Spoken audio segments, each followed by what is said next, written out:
우리 시간도 하나님의 놀라신 은혜와 축복이 여러분들에게 함께 하시기를 주의 이름으로 축원드립니다.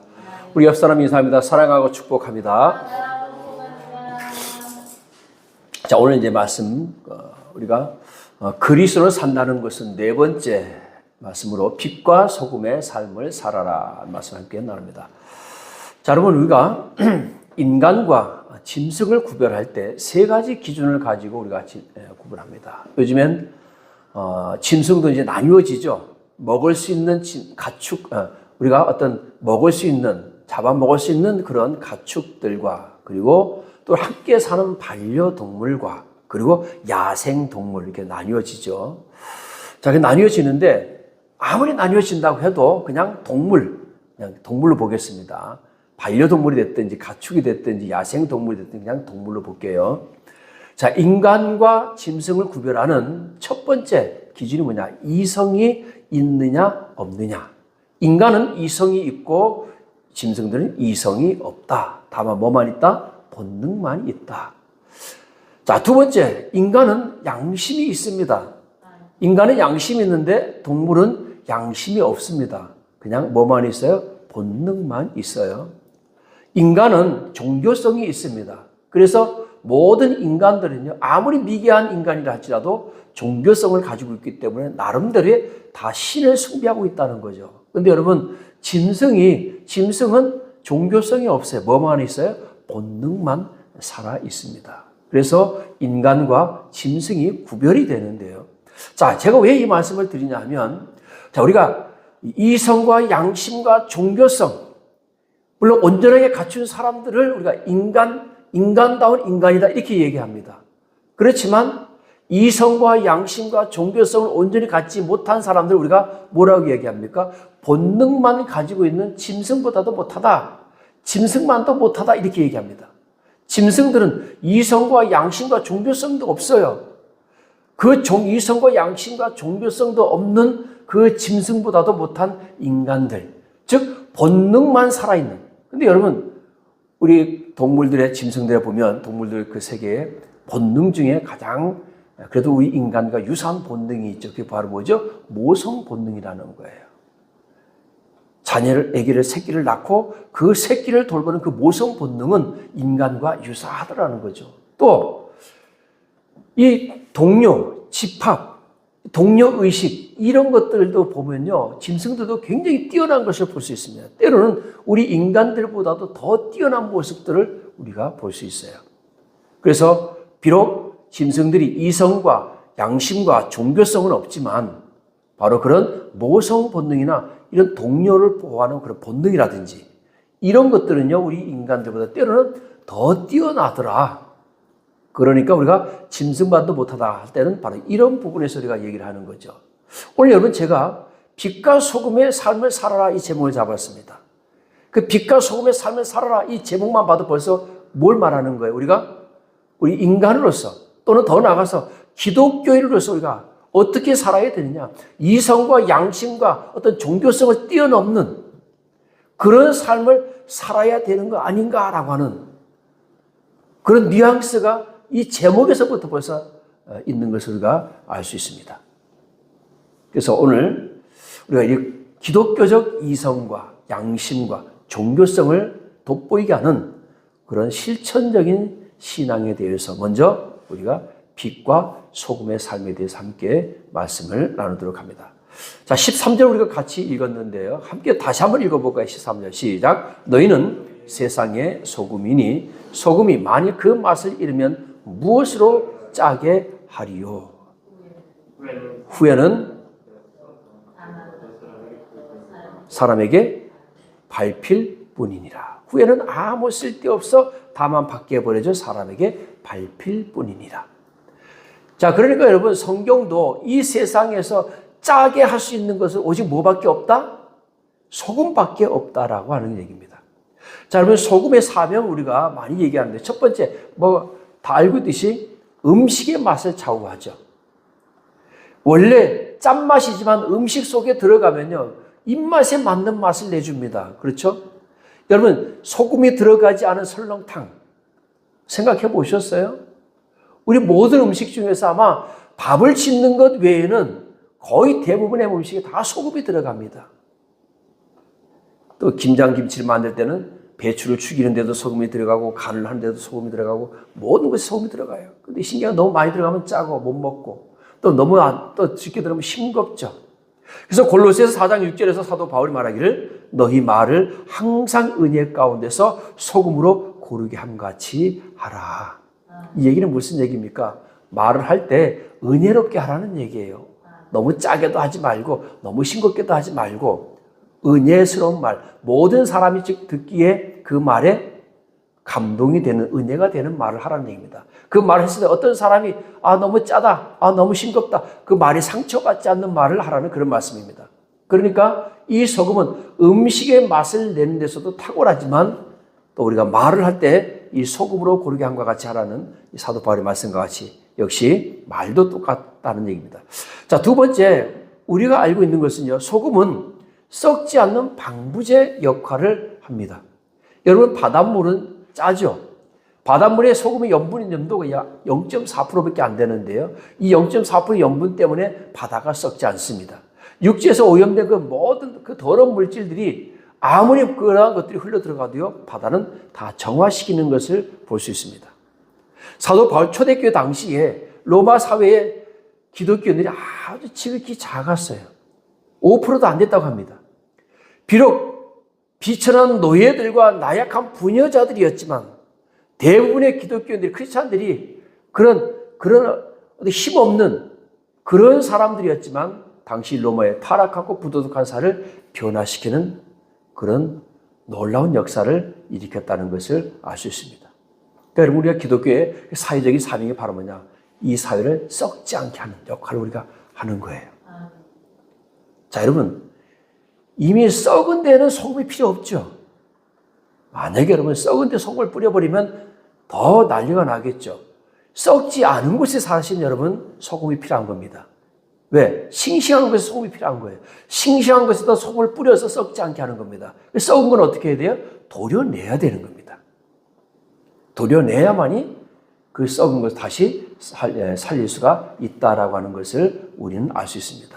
근데 우리 기독교의 사회적인 삶이 뭐냐? 썩지 않게, 그리고 부패한 사회를 정화시키는 역할을 하는 게 바로 우리 기독교의 사회적인 사명이다. 그러므로 우리가 먼저 이 땅에서 모범이 되는 삶을 살아야 되는 줄 믿으시기를 주 이름으로 축원드립니다. 우리가 먼저 이 땅에서 모범이 되는 삶을 사는 것이 우리 기독교인의 사명인 줄로 믿으시기 바랍니다.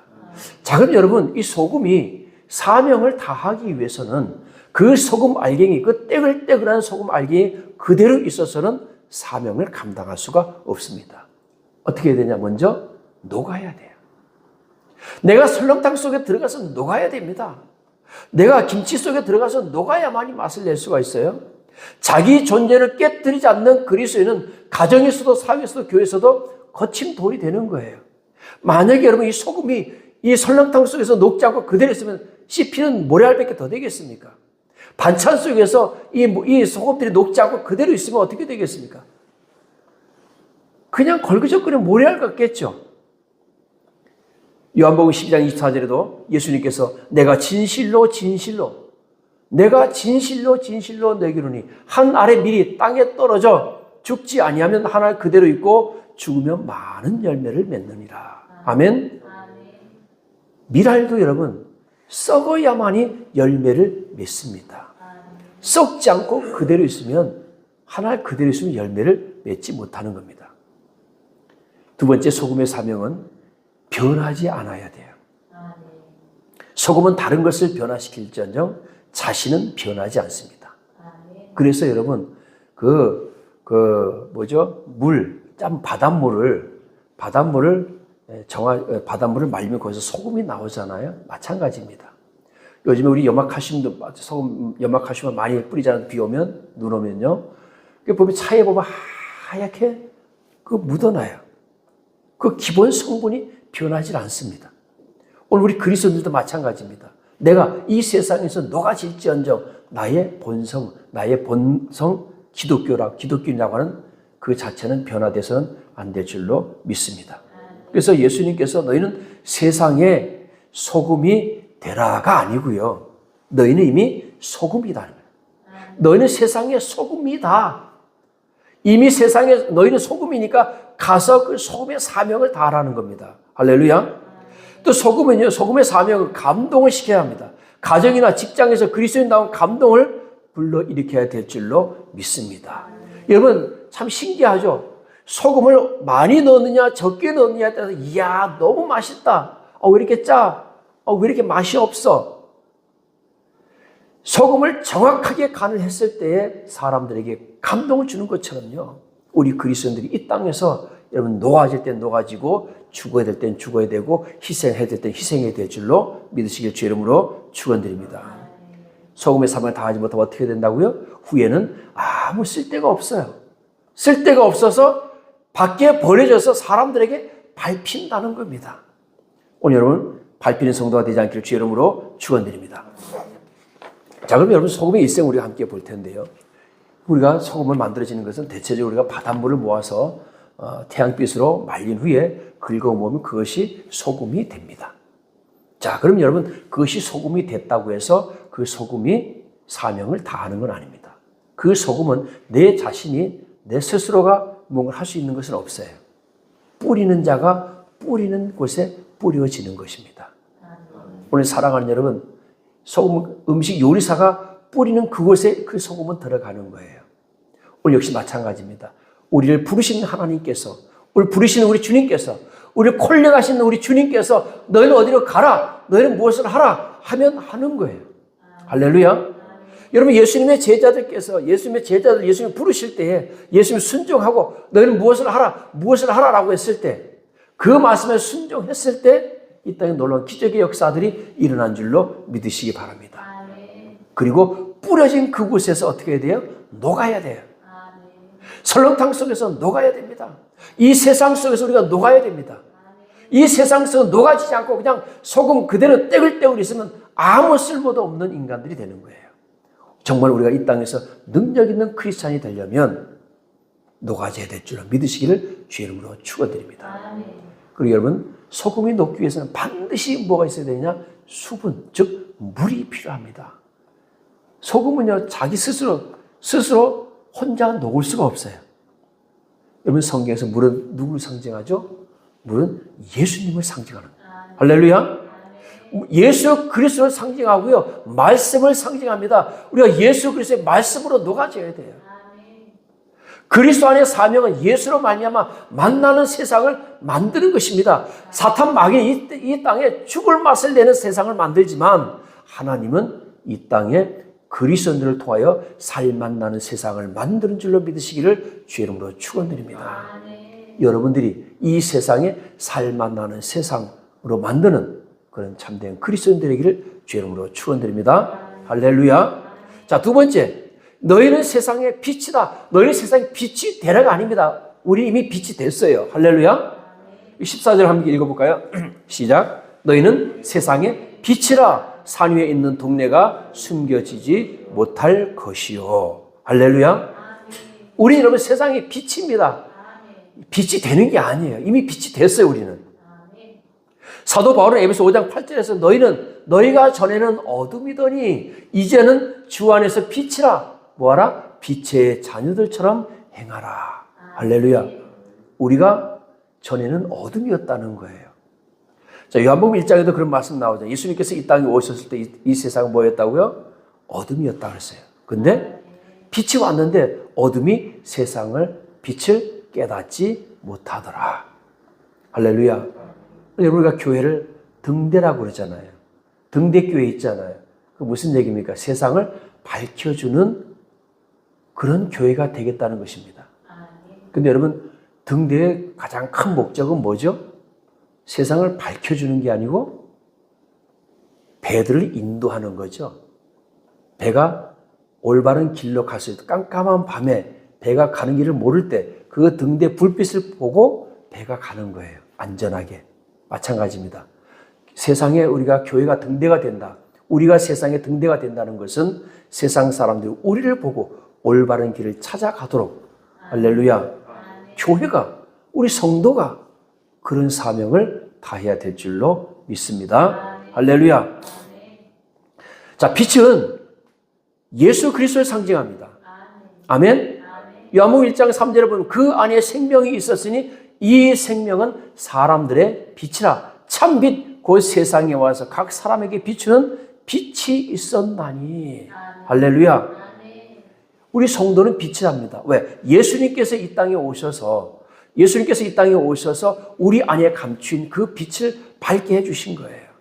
여러분, 계시라고 하는 그 뜻이 뭐냐면요, 감춰진 것을 드러나게 하다라고 해요. 우리 안에 생명이 있어요. 어떤 생명? 예수 그리스도를 통해서 우리에게 주신 생명이 있다니까요. 그 예수 그리스도께서 오셔서 그 감춰져 있는 그 빛, 죄로 인해서 덮여 있는 그 빛, 죄를 다 덮어 죄를 벗겨보니까 그 속에 생명의 빛이 있더라는 것입니다. 오늘 사랑하는 여러분, 그 빛 대신 예수 그리스도를 말미암아 여러분 다 빛이 된 줄로 믿으시기 바랍니다. 여러분은 이미 빛입니다. 그럼 여러분, 빛으로서 우리의 사명은 뭐냐? 15절 함께 같이 읽어볼까요? 시작. 사람이 등불을 켜서 말 아래 두지 아니하고 등경 위에 두나니 이러므로 집안 모든 사람에게 빛이 느니라. 할렐루야. 제가 어제 부산 내려가면서 보니까 구름이 끼고 눈도 오고 비도 오고 그러는데 구미쯤 가니까 구름 위로 뭐가 올라와요? 태양빛, 햇빛이 쫙 올라오는 거예요. 또 여러분, 아침에 해가 뜨면 창문 위로 해가 쫙 떠오르죠. 하나님께서는 우리에게 태양 그 빛 하나 우리에게 주셨는데 그 빛으로 말미암아 이 땅에서는요, 놀라운 기적의 역사들이 일어나는 겁니다. 우리가 빛 때문에 살고요. 저 식물들, 저 나무들, 이 땅의 온갖 생명들이 저 태양 하나 때문에 다 살아요. 할렐루야. 이거 믿습니까? 만약에 여러분 저 태양이 가려진다고 생각을 해보세요. 태양이 가려져서 이 땅에 만약에 그 뭐라 그러죠? 암흑처럼 돼버리고 그 암흑이 계속돼서 오래되어서 빙하기가 이루어진다면 이 땅의 모든 생명 다 죽어버리는 거죠. 우리가 지구과학 역사에도 그런 빙하기가 있었다고 얘기하죠. 태양 하나 가려진 것 때문에 이 땅에 뭐가 와요? 빙하기가 오는 거예요. 여러분, 예수님이 그래서 가려지면 안 되는 겁니다. 할렐루야. 어떤 곳이든지 그래서 빛 대신 예수님이 그곳에 들어가면 그곳이 살아나요. 나라가 살아나고 국민이 살아나고요. 백성들이 살아나고 사회가 문화가 모든 것이 살아납니다. 할렐루야. 단지 뭐만 들어갔는데 예수님, 빛 대신 예수님만 들어갔는데 그 나라 그 전체 그 민족이 변화된 역사가 일어나는 겁니다. 할렐루야. 역시 마찬가지입니다. 그 빛 대신 예수님께서 가려지시면 그 빛 대신 예수님께서 사라지면 어떻게 되겠어요? 그것은 다시 암흑기가 되는 거예요. 범죄의 소굴이 되고요. 모든 사람들이 절망과 좌절 속에 빠지게 됩니다. 그러니까 빛 대신 예수님이 얼마나 중요한 걸 우리는 깨달아야 될 줄로 믿습니다. 그래서 여러분, 빛으로서의 우리의 사명은요, 사람이 등불을 켜서 말 아래 두지 아니하고 등경 위에 두나니 이러므로 집안 모든 사람에게 빛이 있느니라. 즉 다시 말해서 예수님께서 이 세상의 모든 사람에게 비칠 수 있도록 그 역할을 우리가 감당해야 될 줄로 믿습니다. 요한복음 1장 5절에 보니까 빛이 어둠에 빛이 돼 어둠이 깨닫지 못하더라. 이 얘기는 무슨 얘기입니까? 당시에 이스라엘 예수님께서 초대교회 때가 아니죠. 예수님께서 이 땅에 오셨을 때 이 세상의 모든 사람들이 빛 대신 예수님이 왔는데 그들이 소경이었기 때문에 예수님을 보지 못했던 것입니다. 많습니다. 이 땅에 많은 사람들이 예수님께서 빛으로 오셨지만 소경이기 때문에 예수님을 바라보지 못하는 사람들이 많습니다. 그러니까 우리는 그들에게 어떻게 해야 돼요? 그들의 눈을 뜨게 해줘야 됩니다. 할렐루야. 그들의 영적인 눈을 뜨게 해서 예수님을 발견하게 해야 됩니다. 자, 두 번째, 빛을 숨겨두지 말라 그랬습니다. 누가복음 11장 33절 보면 누구든지 등불을 켜서 음속이나 말 아래 두지 아니하고 등경 위에 두나니 이는 들어가는 자로 그 빛을 보게 하려 함이니라. 여러분, 빛을 숨길 수가 있을까요? 여러분, 빛을 숨겨둬서는 안 됩니다. 할렐루야. 자, 세 번째, 빛의 열매를 맺어야 된다. 에베소 5장 8절 보니까 너희가 전에는 어둠이더니 이제는 빛의 자녀라. 주 안에서 빛이라 빛의 자녀들처럼 행하라. 빛의 열매는 모든 착함과 의로움과 진실함에 있느니라. 그러니까 빛의 성도가 되면 착함과 의로움과 진실함의 삶을 살게 된다는 것입니다. 자, 또 우리가 빛의 삶으로서의 네 번째는 세상의 많은 사람들에게 영향을 주어야 된다는 거죠. 태양이 이 땅의 모든 생물, 살아있는 존재들에게 영향을 주는 것처럼 우리 주님께서 이 땅의 모든 사람들에게 영향을 줄 수 있게끔 그 역할을 누가 해야 되느냐? 우리가 해야 된다는 얘기입니다. 빛이 가려져 있는 사람에게 가서 예수 복음을 전해서 그 사람이 빛이 다시 발할 수 있도록 생명을 얻을 수 있도록 우리가 복음을 전해야 되고요. 눈이 가려져서 예수 주님을 바라보지 못하는 사람들에게 우리가 복음을 전해서 그가 영적인 눈을 뜨게 하는 그런 역사들이 이루어야 될 줄로 믿습니다. 15장 하반절에 보면 빛을 드러내는 이유가 모든 사람에게 비치기 위해서. 이것이 어떻게 보면 주님께서 이 땅에 오신 목적 아닙니까? 25일 성탄절이잖아요. 성탄절 때 예수님께서 왜 오셨습니까? 이 땅에 오신 목적이 바로 뭐예요? 모든 사람에게 빛을 비추기 위해서요. 모든 사람에게 빛을 비추기 위해서 이 땅에 오셨는데 그 빛으로 오신 예수님을 그들은 깨닫지를 못하는 거예요. 오늘 사랑하는 여러분, 우리는 이 땅에서 빛이 되어야 될 줄로 믿습니다. 16절 말씀 우리 같이 함께 읽어볼까요? 시작. 이같이 너희 빛이 사람 앞에 비치게 하여 그들로 너희 착한 행실을 보고 하늘에 계신 너희 아버지께 영광을 돌리게 하라. 자, 그럼 예수님 당시에 착한 행실이라고 하는 것은 무엇을 의미하는 걸까요? 예수님께서 이 산상수훈의 말씀을 하시면서 너희 착한 행실이 뭘까? 여러분 생각해 보셨어요? 그러면 그 시대의 착한 행실은 뭘까? 그럼 이 시대의 착한 행실은 뭘까? 자, 예수님 시대의 착한 행실은 뭘까요? 예수님께서 산상수훈의 말씀을 보면 착한 행실들이 많이 나옵니다. 그래서 제가 팔복이 8가지 우리에게 복을 주신다고 했지만 그 복이 바로 8가지 영성이라고 얘기했습니다. 결국은 이 8가지 영성, 심령이 가난해지고 애통해지고 온유한 자, 의에 주리고 목마른 자, 긍휼히 여기는 자, 마음이 청결한 자, 화평케 하는 자, 나로 의를 위하여 핍박을 받은 자, 박해를 받은 자, 이런 사람들이 이미 소금의 삶을 살 수 있고 이런 사람들이 빛의 삶을 살 수 있다. 이런 사람들이 이런 영성을 가진 사람들이 산상수훈의 말씀대로 살 수 있다라고 말씀드렸습니다. 그러니까 예수님 당시에 착한 행실이라고 하는 것을 보면요, 다른 게 아니에요. 예수님께서 행하신 일들을 보면 우리가 알 수 있습니다. 예수님 어떤 일들을 행하셨죠? 병자들을 고치시고 다니시면서 귀신을 내쫓으시고 많은 사람들에게 복음을 전파하시고 이런 일들을 하셨어요. 즉 그 시대 사람들, 어려움을 당한 사람들에게 일을 당한 사람들의 어려움을 해결해 주셨어요. 수고하고 무거운 짐진 자들아 다 내게로 오라.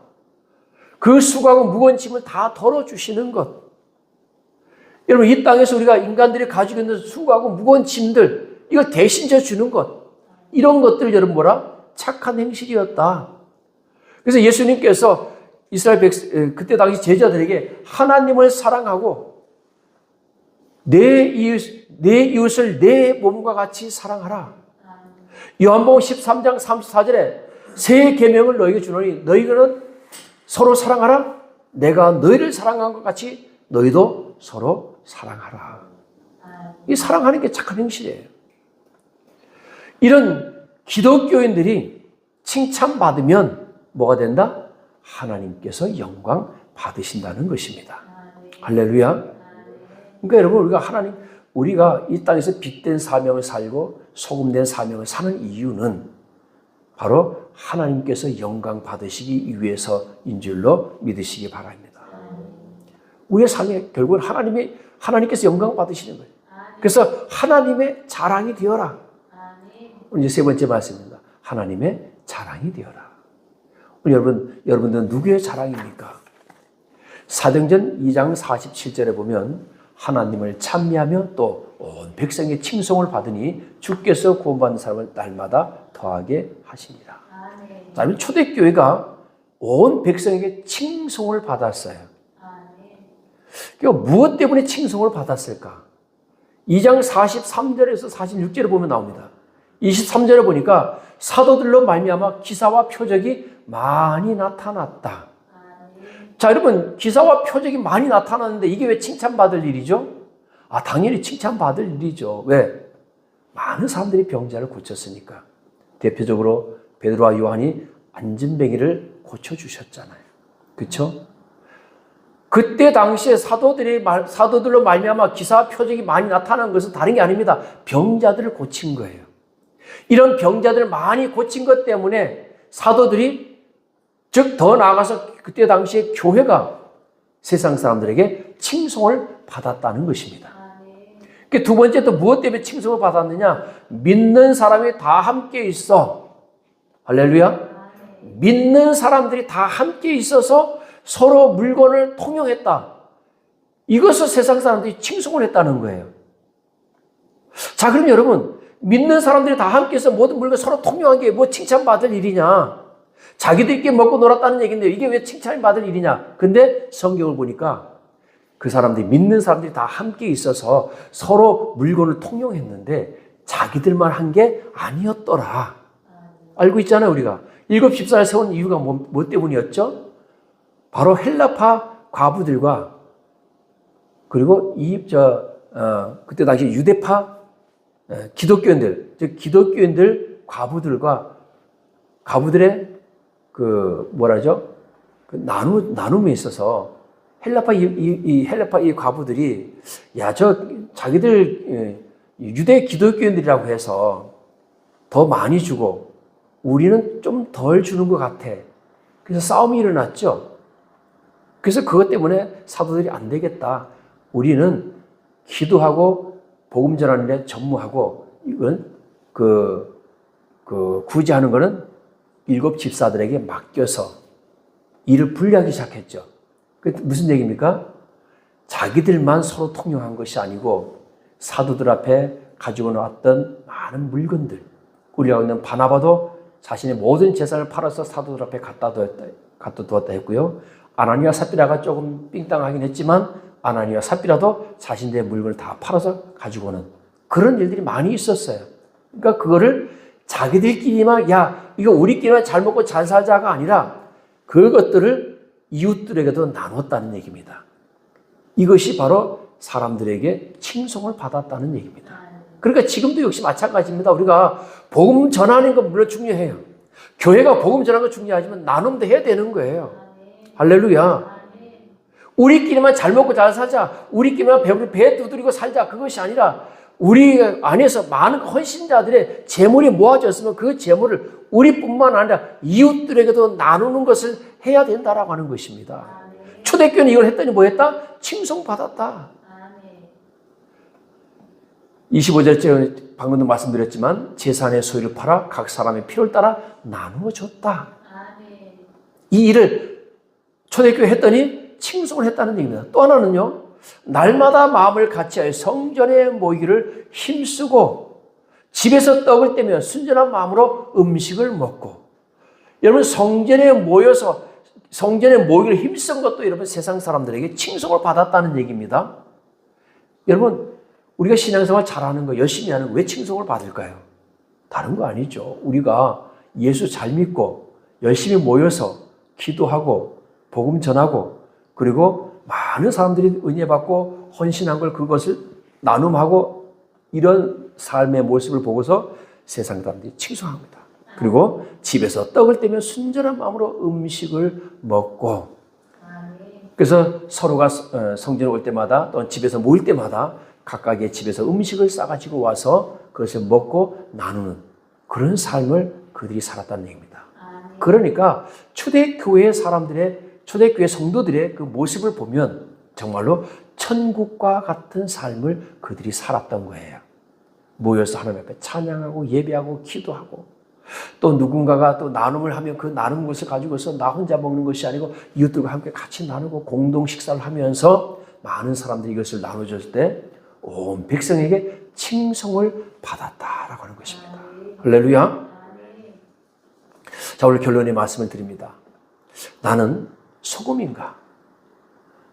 나는 소금으로서의, 나는 빛으로서의 삶을 살고 있는가? 나로 인해서 하나님께서 영광 받으시는가? 과연 나는 하나님의 자랑인가? 우리가 이런 것들을 한번 심각하게 고민해 볼 필요가 있을 줄로 믿습니다. 우리 한국 교회가 크게 부흥되다가 지금은 많이 퇴소했지만 그럼에도 불구하고 한국 교회가 이 사회에 미치는 영향력은 굉장히 크다라고 좀 볼 수 있습니다. 그렇기 때문에 우리가 이 땅에서 칭송받는 교회가 되어야 될 줄로 믿습니다. 그래 칭송받는 교회가 되기 위해서는 먼저 우리가 큰 교회나 어떤 그런 기독교 단체에게 책임을 물을 것이 아니라 가장 먼저 내가 먼저 이 땅에서 작은 빛이 되고 소금이 되어야 될 줄로 믿습니다. 여러분, 내가 소금 되지 아니하고 내가 빛의 사명을 다하지 않고 내가 소금의 사명을 다하지 아니하면 그 개인 하나가 뭉쳐져서 교회가 되는 거 아니면 큰 교회가 되잖아요. 공동체가 되잖아요. 그럼 그 공동체도 힘이 없는 거예요. 나 하나로서 나부터라도 헌신하는 그 헌신들이 모이고 또 모여서 큰 공동체가 큰 역할을 할 수 있는 것입니다. 그러기 위해서는 내가 이 땅에서 소금의 사명, 빛의 사명을 다 살아가는 저와 여러분 되시기를 주의 이름으로 축원드립니다. 그래서 우리는 늘 나의 삶을 체크해보는 그런 삶이 되시기를 주의 이름으로 축원드립니다. 그러니까 그리스도에서 산다는 것은 오늘 네 번째로서 소금의 삶, 빛의 삶, 이것을 통해서 내가 하나님께 영광 돌리는 삶을 과연 살고 있는가? 할렐루야. 꼭 점검하면서 이 한 주간 우리 성탄절도 있으니까요. 성탄절 마무리하면서 24년도 마무리하면서 우리 이 한 주간에는 나는 소금의 삶, 빛의 삶으로서 이 땅에서 그리스도로서 하나님께 영광되는 삶을 살아가는 저와 여러분 되시기를 주의 이름으로 축원드립니다. 기도합니다.